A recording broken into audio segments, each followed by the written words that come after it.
Ne postoji ni jedan drugi narod na svijetu koje svake godine slavi sopstvenog porodičnog sveca, osim Srba.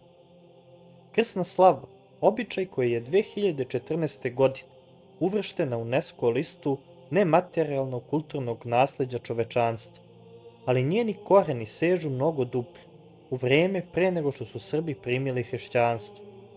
Kada su naši preci još bili pagani, svaka porodica je imala svog kućnog boga zaštitnika. Verovali su da on čuva njihov dom i ognjište. A onda je došao Sveti Sava, nije uništio stare običaje.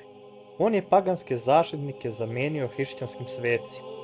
Ceo rod bi se krstio na isti dan i sveca čiji je to praznik uzimali su za svog večitog zaštitnika. Slavili su ga decenijama, vekovima. Ta tradicija se prenosila sa oca na sina, sa kolena na koleno i opstala je i pod Turcima, i pod Austro-Ugarskom i u komunizmu. Opstala je i danas.